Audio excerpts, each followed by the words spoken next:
Yo, yo, yo, what's up, y'all? It's your boy Big Mike in the building. Swish for real. At number 4.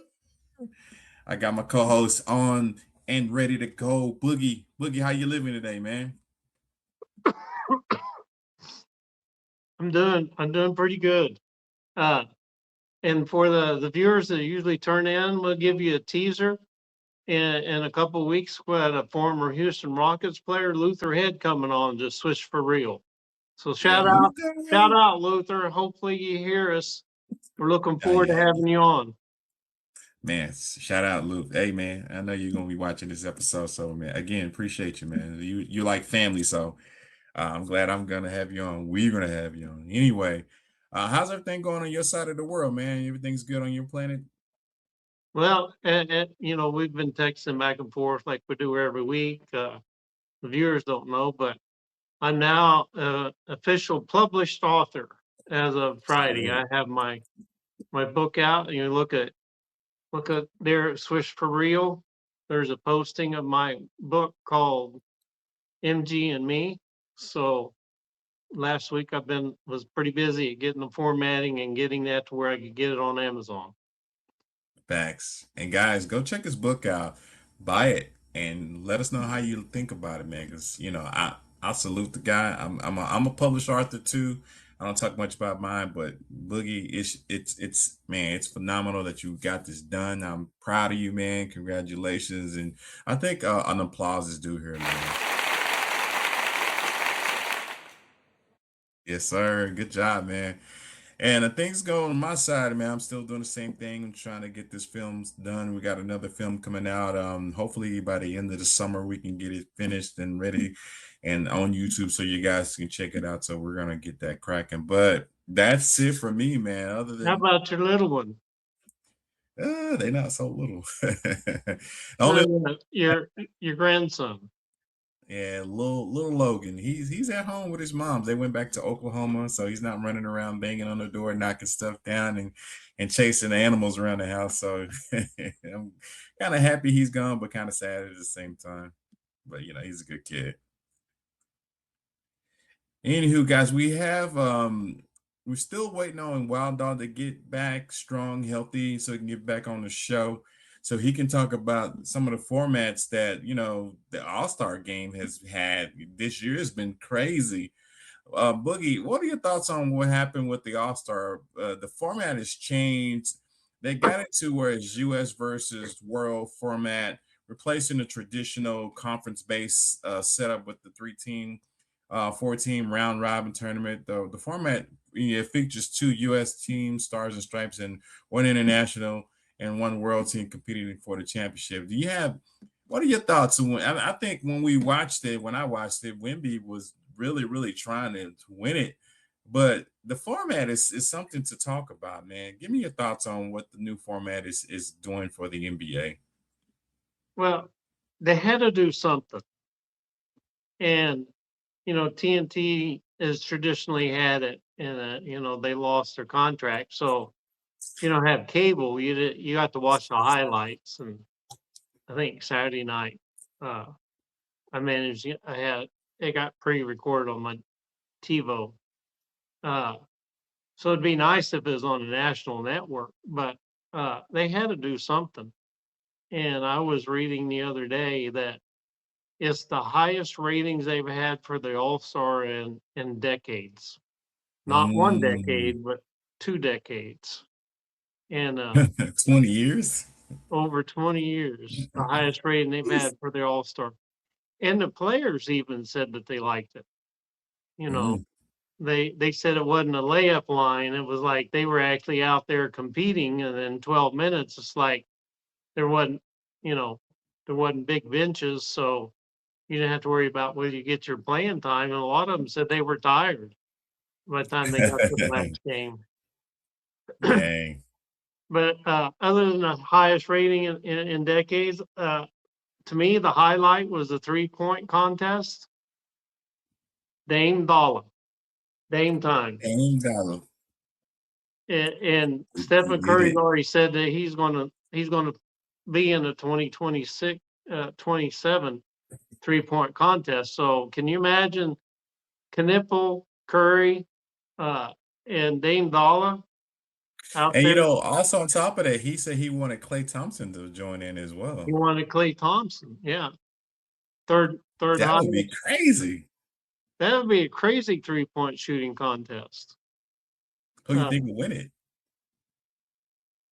what I don't know if you Dame towards Achilles just about a year ago. He wasn't jumping that much. If you jump and have to shoot, it wears you out.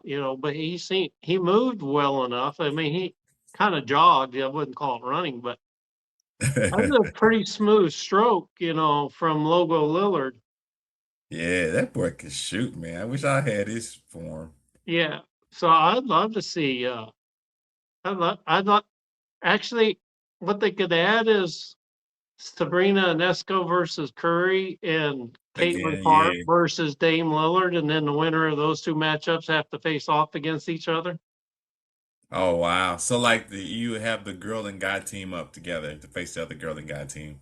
Yeah, But that would bring a lot of notoriety to the WNBA because it's the ratings for that, and they're on the verge of actually holding out for the year.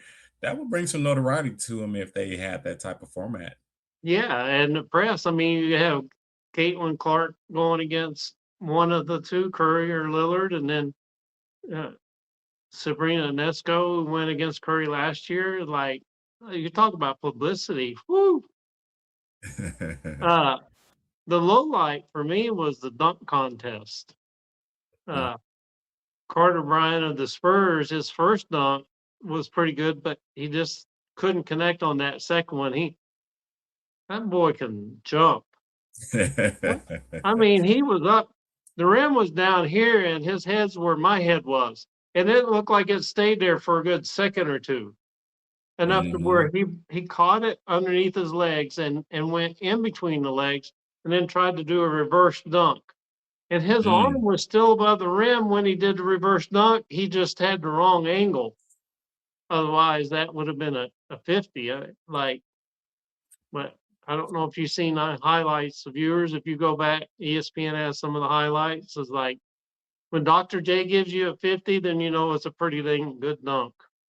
Hmm. Dr. J, the legend. But yeah, Keon, Keon from Miami, is it Hmm. Johnson? Yeah, I think it is Johnson, Keon Johnson. he he's he's not much taller than Bryant, but that not only did he have ops, but after he made a dunk, he was doing some dancing. So, do you remember when Zach Levine and the gentleman from Denver faced off? That was the last time the dunk contest was really, really interesting when I watched it. What about D Brown with the D pumping up the Brown, shoes? yeah, when he covered his eye, I didn't really like that for some reason, man. I thought it was kind of, you know what I And mean? It was interesting. the Dwight Howard when he had him raise it to 11 feet. Yep, and he had the Superman cape on. Yeah, he had the That was not Superman cape bad. on. I mean, And Vince Carter. nothing beats the Vince Carter elbow through. Yeah. Yeah. And for us Maverick fans, he didn't play for the Mavericks, but I mean, he's royalty and he coaches in the G League. This weekend was the 40th anniversary of Spud Webb beating out Hmm. Dominique Wilkins for the dunk contest.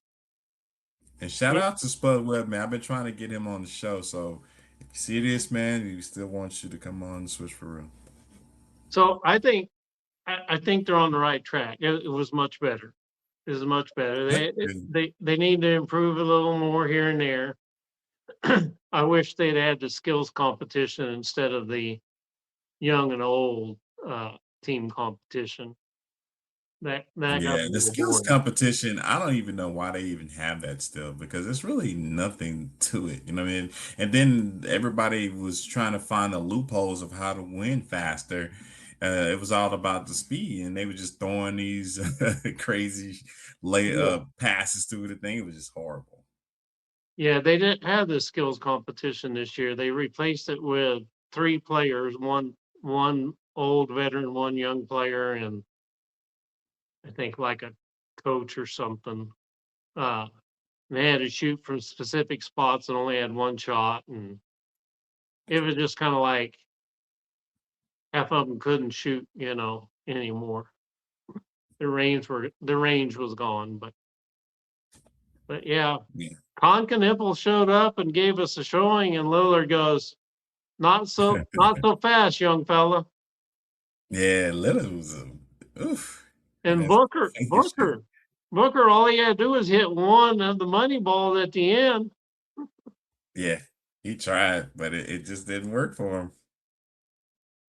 I like Book. I didn't like him for a little bit because he was always facing off against the Mavs and talking all that crap against Luca. But he's starting to show that he's established himself as somewhat of a superstar. I wouldn't say he's superstarish. He's there, but to put him in the conversation with the likes of let's say Wemby, he's a superstar. Luca's a superstar.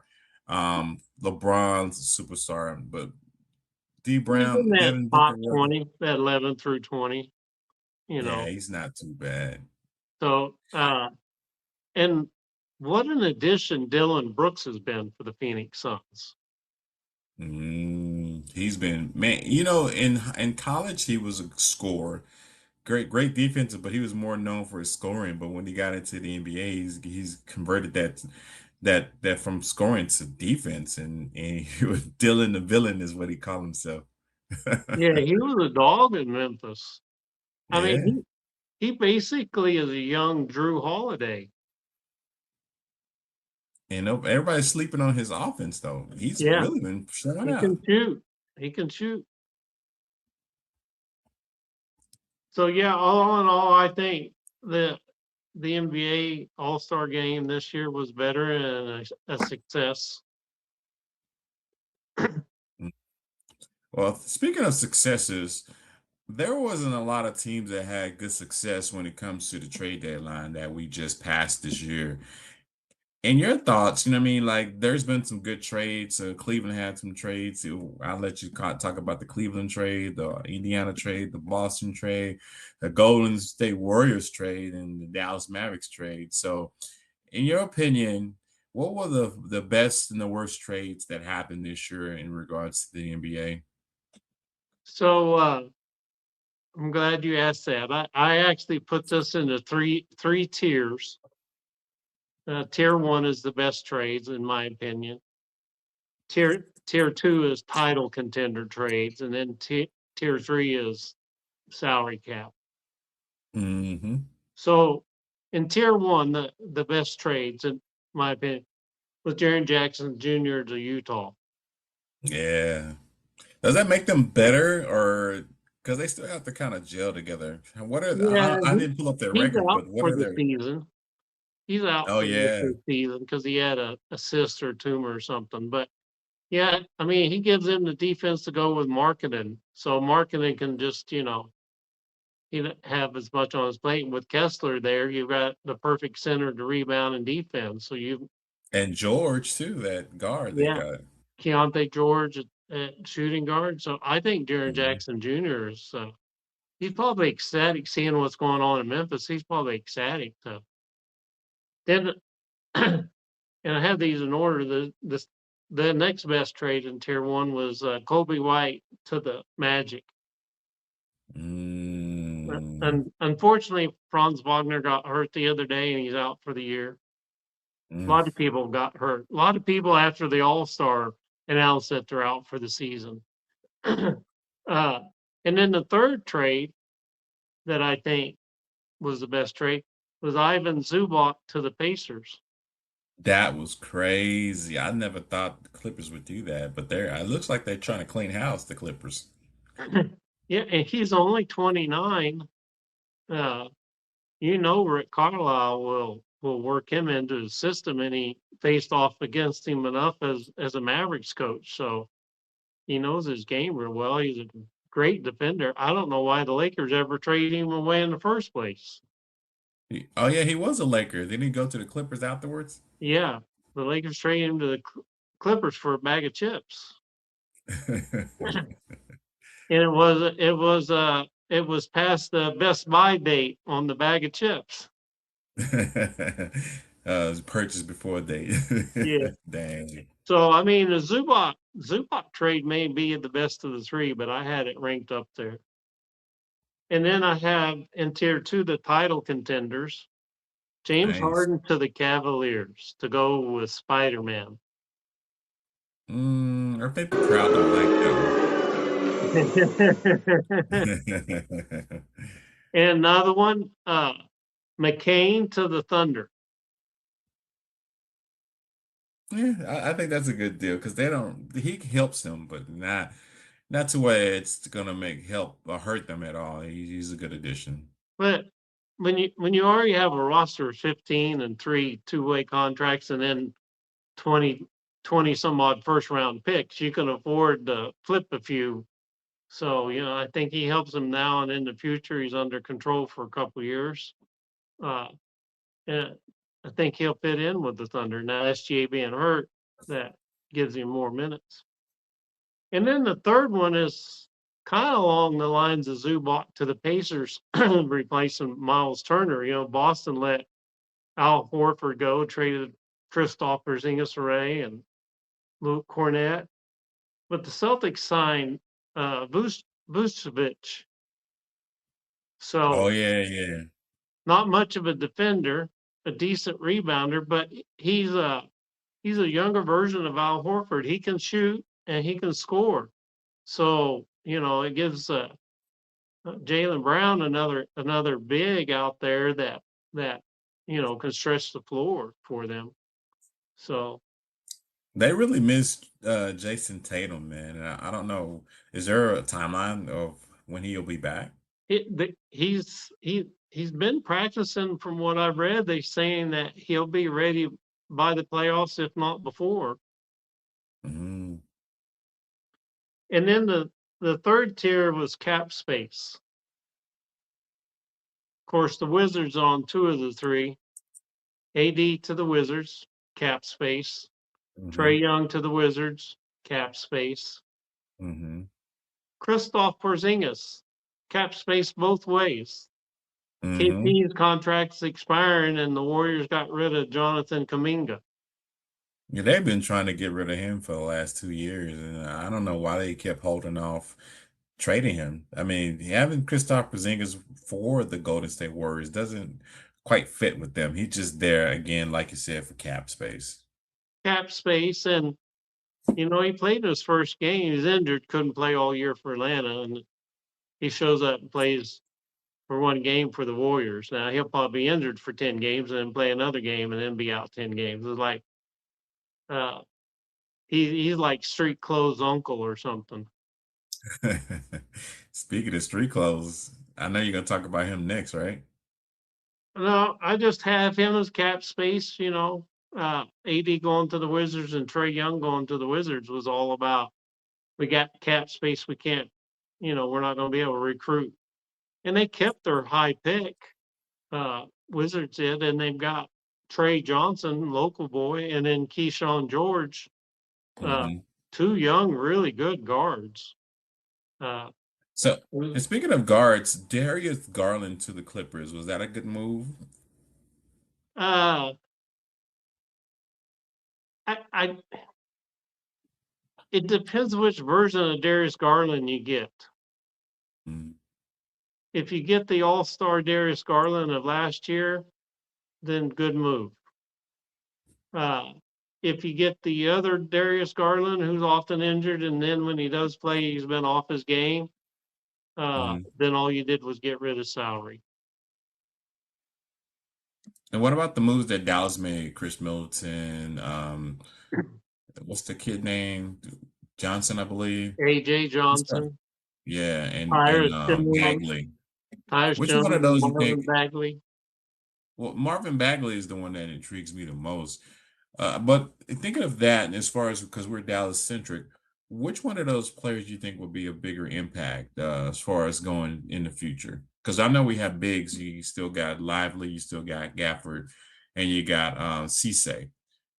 what does Marvin Bagley bring to the Mavs? And What just in your opinion, which one of those that we picked up as far as in the trade well, that may bring back Middleton's value? gone.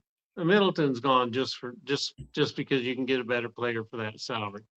Uh, Mhm, Tyrus Jones, nice fill in for the rest of the year. He's a unrestricted free agent. Uh, AJ Johnson's signed for the next 2 or 3 years, so but he's going to have hard time getting minutes behind uh, uh, Max Christie and Clay Thompson. Uh, mhm, but he's wiry. He could be a project like Dodo. About Bagley, he's on the hook for 15 million. I think you could get mhm, a better player for 15 million. But if you could re-sign him for that NBA minimum or even the small mid-level exemption, which is like 6 or 7 million, get him mhm, on a really nice, good value contract, then at least you have a backup power forward. Uh, I think that gives them some muscle and some rebounding and occasionally a good game offensively. Uh, he got what was Sacramento took him with the second pick in the Luka draft mhm. after Aiton. So I mean, he's another Dookie, which is so it's kind of funny. They traded uh, the guy I couldn't pronounce his name from the Wizards and traded him to get Tyrus Jones, who's also a Duke. So they got Yep. my friend wrote me and goes, they should call him the Dallas Dukies, sponsored by Miralax. That's crazy. So when we got traded off Jaden Harden, you think he's gonna fit where he is in Washington? Is he gonna make an impact, do you think? Because he didn't get enough play time to really see what he could really give us as because he was just the bench was just abysmal at sometimes. I think the year we went to the finals, kid gave him a chance. You know, I think he's regressed, but the Wizards are where players go to die, where their careers go to die. It Uh, sucks for him. Keyshawn Jordan, Trey Johnson, it's going to be hard for him to get minutes. Mhm. As I mentioned last week, he's a shooting guard in a point guard's body. Yep. His handles are not good enough really to play point guard, and his passing is not good enough to play point guard. Uh, Mm. you called it last year. B will Brandon Williams much faster, better at getting to the rim. Uh, Hardy was he's very streaky. I mean, he could get to the rim early in his career, but he's a very streaky shooter from the 3-point range. So, like, you got Brandon Williams on a lot cheaper contract than Hardy, Yeah. basically the same player. But I think Brandon Williams probably, at this point, probably better than Hardy. Yeah. And Brandon Williams been really playing hard too. And speaking of playing hard, last night's game, KD played very hard. And I think it was because of, the KD files are coming about because he has all these burner accounts that he uses on Twitter. Well, now it's X, and then you have Instagram. Not quite sure what all platforms he's on, but his X account has just been showing his true nature and personality when it comes to how he feels about certain people and maybe those people on his team. What are your thoughts on the KD files and his mishaps with his social media accounts? Well, first hire public relations person. But was Mhm. it just a couple years ago when he was still in Brooklyn and he had like 5 accounts, Yeah, it's 2017. 17 that long ago, and Yeah. something was said and they deleted the account. So to me, was it a mishap or was it just damage control and plausible deniability? You know, you can claim my account got hacked or that wasn't mine or someone's impersonating me. It's kind of like is that free speech so I can say what I want and then claim it wasn't me? That was one of my alternate accounts. Some 13-year-old posted on it. Apologies to the 13-year-olds that are listening, but I, I I take it as more damage control and having plausible deniability than uh, when he gave his acceptance speech for the MVP and thanked his mother, like that's the kind of image that most people remember as KD. But Hmm. you hear some of the other, like Gilbert Arenas' podcast or uh, one of the other ones seen, the other players talk about the unseen KD that the public doesn't know. Yeah. He's something else because I know that he had was going back and forth with somebody on Twitter. Back then it was Twitter, and he was responding saying that Oklahoma City Thunder, he didn't like the organization or playing for Billy Donovan, but he was speaking in third person, saying like, insinuating he was somebody else. He said the roster wasn't good and KD can't win a championship with those cats. So he was speaking to a social media user that responded. It was telling him that he ruined Oklahoma when he went to Golden State. Well, it's kind of ironic because when he went to Golden State, the Oklahoma City Thunder fans still loved him and they didn't boo him. He went to Hmm. Brooklyn, they didn't boo him. He goes to the Hmm. Phoenix Suns, they're like, it's the Phoenix Suns, they don't win, so they didn't say much. He goes to the Rockets, and all of a sudden there's bad blood between the Thunder and KD. And I'm like, wait a minute, you played for three other teams with no bad blood after you. you some may remember Oklahoma City was up 3-1 on Golden State. And Golden State came back, won the series, went to the finals. They themselves got up 3-1 on Cleveland and lost the series. First time ever in the finals that very few teams down 3-1 come back and win. Never happened in the finals till it happened to Golden State.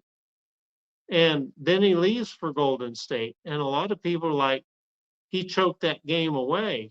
Uh, Hmm. he At the end of that game, 3-1 in game seven, I think they were playing at home in Oklahoma City, but I remember them saying that KD didn't show up because he shot so bad in the fourth quarter that he lost them the game.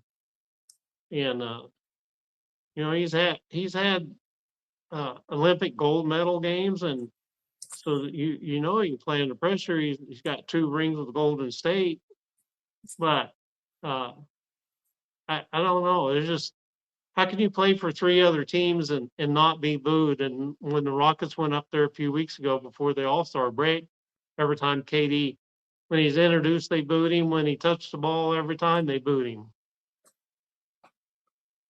And the allegation in regards to the KD files, the screenshots from private accounts they were circulating around the internet and showing that yeah, he's been saying trash about his teammates as far as the Houston Rockets go.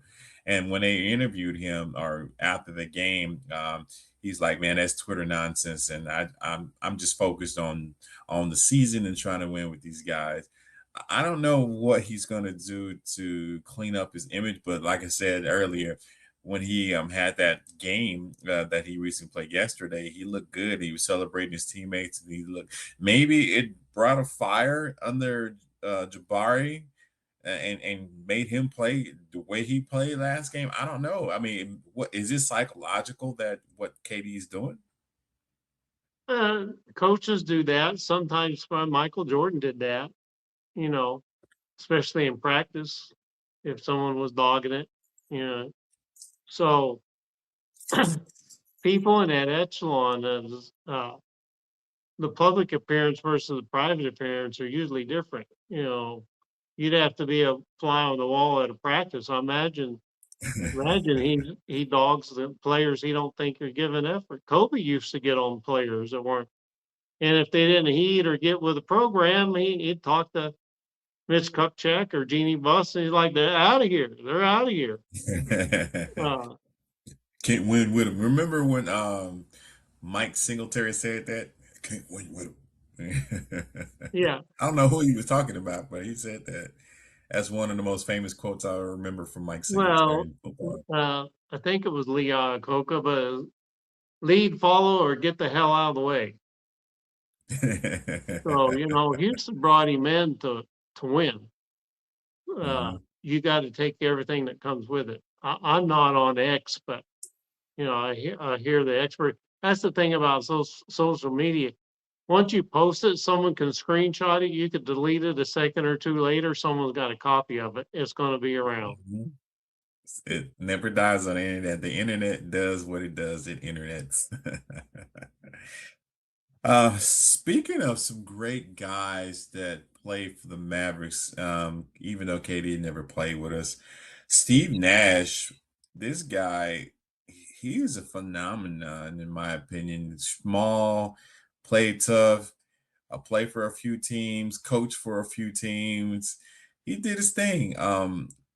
I'd like to talk more about his career with the Mavs if we can, but I want you to kind of give me your thoughts on the career, and let's do a deep dive on Steve Nash. Well, it's ironic that you mention that because wasn't Steve Nash the coach when Brooklyn brought KD, Kyrie, and James Harden all together? Absolutely. Yeah, And he and couldn't he get that to work. and he went to play with Kobe when his back was basically gone. Yeah. So And didn't they have a super team at that time? Kobe, Carmelo, and who else was there? Somebody else, I can't remember. It was a guard that was pretty old too as well. was Fisher still there? I think so. No, Well, Fisher Byron was Scott gone. was already coaching, I think, by then. Yeah, he coached that team. I don't know. But anyway, I'm sorry. So uh, we did John Stockton a few episodes ago, and I keep that in my little file. But the thing I remember about Steve Nash was he kept his dribble alive. Hmm. So they now call it the Nash when you dribble through the lane. If you don't have a shot, you keep on dribbling and you circle back around, or you can keep your dribble like go out to the 3-point shooter or come back in or wait for the cutter to come back around. But you know, and you and I coach, we always teach kids don't pick up the ball. So Yep, keep it going. so he'd run around. I mean, before Stephen Curry then would do 10 miles in a game. Steve Nash just like he dribble, get to the rim, and then just keep on going. If he didn't have the shot or a good pass or kick out or an open person, he just kept on dribbling and circle back around until something was created. Uh, I think he fit great in the Mike D'Antoni system. Yeah, especially when he had Amari Stoudemire. Yeah, well, not only Amari, but they had the Matrix Yep, Sean Marion. and Sean Mary and was it Uh, Antonio McDyess their center too? Barbosa. Remember Barbosa Barbosa? Yeah. and another shooter. Uh, So it was what, 7 seconds or less? Shoot within 7 seconds or less, something like that was his motto. Uh, but he fit great in that system. Here's the first. This is not in the career stats, but I just put it under what I remember. So we talk about the 40, 50, 90. We talked about that a few weeks ago. For those listening, Hmm. 40% from 3-point range, 50% from 2-point range, 90% from the free throw. Steve Nash, for his career, averaged a 40, 50, 90. And he played, because I'll get into his career stats, but his whole career, 19 seasons, he averaged a 40, 50, 90. Yep. He, he did it 5 times within his 19 years. So either his free throws was under 90% or his 2-point percentage was under 50%.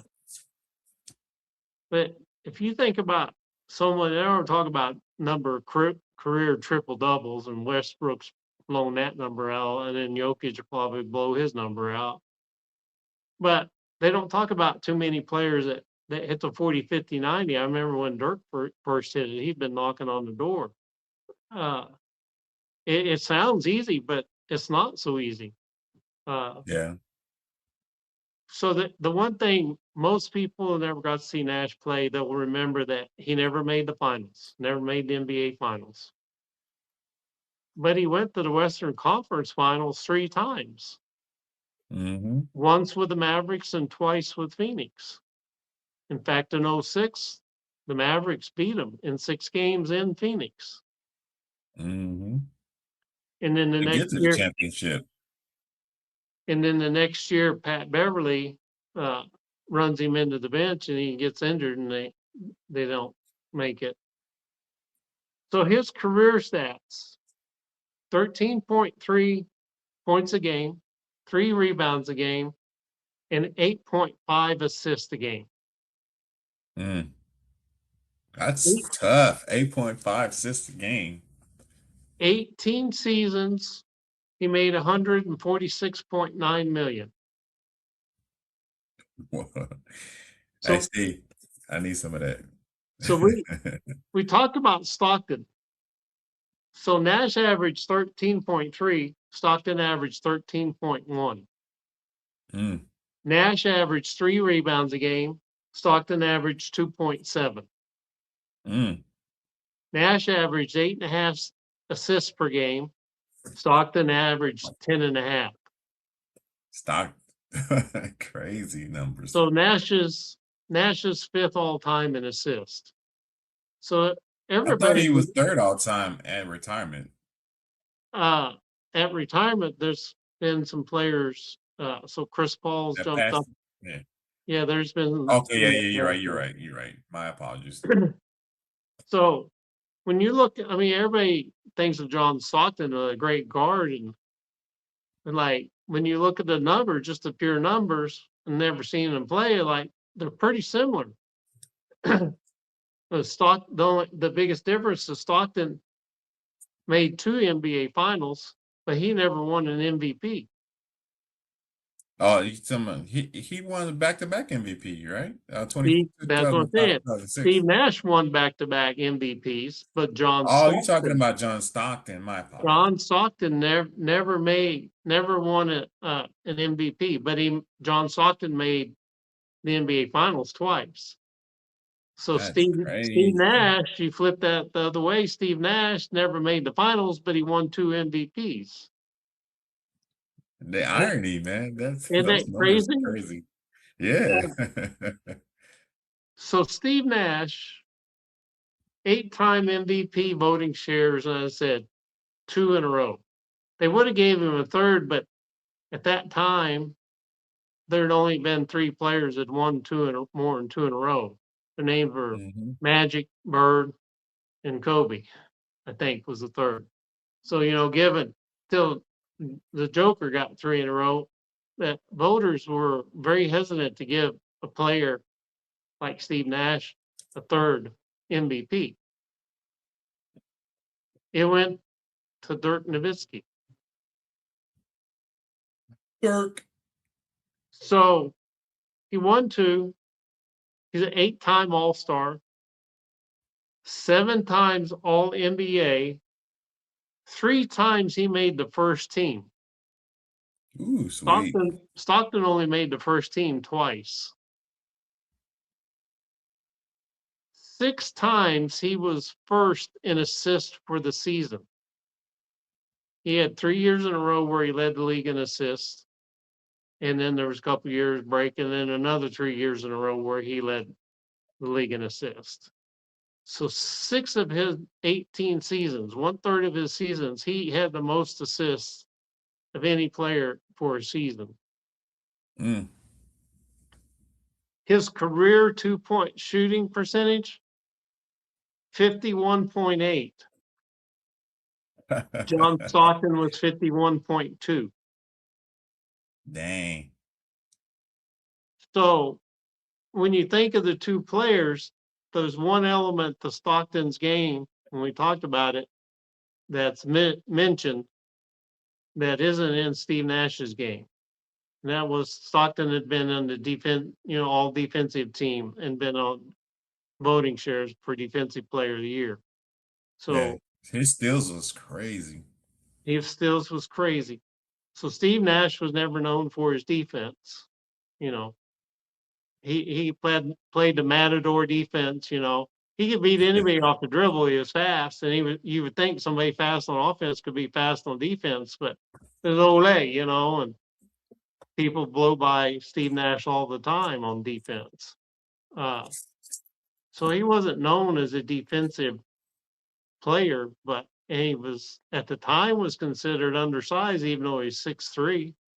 Uh, Mm. but he had a lot of bags in his tricks. So when He doesn't even look 6'3", if you ask yeah, me. he He doesn't looks look shorter. 6'3". I mean, Jason I, Terry's 6'3" and looks bigger than Steve Nash. I Uh, I would love to stand side by side with Steve Nash to see exactly how tall he actually is, because I'm almost 6'3". So if he's my height, then I'd say he's about 6'3". yeah, I think you could post him up though. Oh, I'd kill Steve Nash in the post up. but Jump I mean, shots, yeah, he'll get me. it's Huh? ironic that the career numbers offensively between Nash and Stockton are very, very close, very, very similar. Yet Stockton's considered a much better player. Uh, I don't look up to see. They're probably both on the 75th anniversary team. Both of them probably are. But uh, mad props to Steve Nash. He played here 6 years, but he had a short career because the first 2 years he was injured, and the fans booed him a lot. It wasn't until his Yeah, because they 34th didn't season. believe in him in the beginning. Yeah, they're like, "Would you trade Jason Kidd for this guy?" And they also got Michael Finley and AC Green in that trade, or no, Sam Cassell. I Uh, think what Nash did was make Dirk a way better player, to be honest. yeah, absolutely. And it took a while for Jason Terry and Dirk to kind of have that 1-2 punch that Nash and Dirk did. Uh, but Because you after know, that, wasn't Devin Harris before? uh, Devin Harris came in '05. Uh, in the Western Conference Finals, Steve Nash took us to the Western Conference Finals. That's when Dirk hurt his knee and Nelly wouldn't let him play. So Mm, I think '04 maybe was the last year for Nash, but '05 was the first year for Devin Harris, and then we yeah, go, 2004. He played for us in 1998, 2004. yeah. His last year with So us. And then he went back to Phoenix for 8 years. And then he went to the Lakers for 3 years. he went to Phoenix for this. Yep. He Uh, tried, but but he did get it too. they traded Antoine Jameson, who had just won Six Man of the Year, to get the draft pick and Stackhouse. So they got Devin Harris and Stackhouse. I remember because it was the fifth pick. I love Devin Harris. In fact, I think in some way, I love Harper.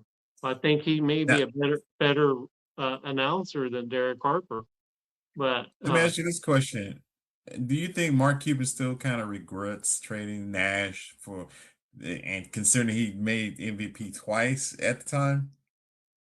I think he he did say something to that he effect. did say he did admit it, uh, but it took him several years before he did because all the setup to that year he was a free agent. They had given Michael Finley a big contract, and they amnestied Michael Finley, and he goes to the Spurs and wins the championship ring. But Michael Finley and point guards at around 32, 33 just went like this. There was a cliff and they fell over it. And Mhm. with the doctor's reports that they got with his back and his knees, that they're like, we don't want to invest that many years and that much money. Because I think he was near 32 or 33. Point guards didn't play till they were 40 back then. So So for them, after giving Michael Finley that big contract, they didn't want to get hamstrung, and I think people forget that. So they made it what they thought was a sound decision based on medical advice and the money and how much it would cost them. It was only after he won an MVP, and it probably took Mark Cuban a decade before he said that was his biggest mistake. Yeah. And you think him as a coach did a good job in so many ways? What are your thoughts? Because I know he started kind of like in the G League, and little we know, he also was born in Johannesburg, South Africa. If people probably don't know that because they think of him, he's Canadian in some say. But Yeah, what are your thoughts on his coaching? it's hard to manage chaos. And so it's to judge him as a coach is kind of a not fair Yeah. because he had three cats that all wanted to be the alpha, and it was just total chaos the whole time he was there, and the GM and the owner, and it just wasn't a solid foundation to kind of build anything. Or he was managing the press and all the bad publicity and the injuries and everything that going with it. And management took the easy way out and said, you're not working for us, out of here. Well, then they wind up trading all three of those players. And the only one that was healthy enough, which was ironic, the only one that was healthy enough to play any of those games was Harden. And Hart really didn't want to play. He was there, just there. Well, I think if he got to play with KD and Kyrie, he might have felt different because then he had some running mates, but he had to carry the whole load. Yeah. But, but And I don't. we're gonna have to do a deep dive on James Harden on our next episode because it's so much to talk about when it comes to him. Yeah. So I think he's gone into announcing and he sounds pretty decent as an announcer. With Dirk and all them on. Yeah, yeah. I know Uh, that's he wanted the team back up for Dick. he had teaming back up with his buddy, and Yeah. they kid and rib each other. There's a lot of inside jokes between the two of them. But I think he'd need the opportunity that Steve Kerr got to really see what kind of coach he is. The Hmm. the Brooklyn job was just a bad fit and total chaos. Yeah. All in all, Steve Nash had a great career. I remember him so much when he did for the Mavericks, and he exploded when he went to Phoenix, having Amari Stoudemire as his second leading scorer on the team was just amazing. All you got to do is throw it up and give it to that guy or give it to him in the post, and Amari was just a beast. It was good to see him play in Phoenix. I hated that he went to Phoenix and everybody wanted him to stay in Dallas, but Phoenix was still a good fit for him. He was, in my mind, he was not the same player in Dallas that he became in Phoenix. And if it took leaving his buddy or the newer contract, aside from the money, to get him to that, I think even if the Mavs had signed him, you would not have seen the same Steve Nash. Yeah. Sometimes it's just coincidence, and sometimes it's just right, right situation, right player, right coach. That Mhm. you know, uh, I remember a lot of times when he first played for Phoenix, it was not uncommon for him to have 30 and 10. And Coach Nelly was like, "Don't let him score 30, and if you do anything, don't let him have 10 assists on top of it." You know, they Amen. didn't talk about triple double, but he was basically responsible for about 50 points a game for in the team. Just to, if we didn't have anybody that could get out there and stop him at the 3-point range, and that's the other thing I forgot to mention. He won a 3-point shooting contest. Yeah. Wasn't it against Dirk? I I scanned through it. I didn't see who it was he won against. Yeah, I'll definitely have to reach back and check that out. Guys, amazing show. Boogie Bob again with the most knowledgeable stats and conversation. It's been a good show, man. We're gonna close out. Just tell the people, you know what I'm saying, where they can find you on the social media streets, and guys, give them an applause, man. Swish for real. Swish for real, baby. Swish for real down here, Boogie Bob. And shout out to our magnificent producer, co-host, poet, writer, film director, Thanks, man. Big Mike. Hey, you are now an author. So, guys, again, go check his book out, MG and Me. It's on Amazon. Type in that and Boogie. You can't type in Boogie Bob, but Bob Schmitz, and you'll find that book. And we'll put a link in it on this episode. That way you can go check it out. For me, you can always find me here on Swish for Real. I'm on Twitter. Well, now it's X now. I'm on Instagram. So just type in Mikhail Lampkin, poet dash director, and you'll pick me up. But amazing show, guys. I appreciate you, Bob. It's great, man. Swish for Real, guys. We are here and we are out. Peace. Have a good one, guys.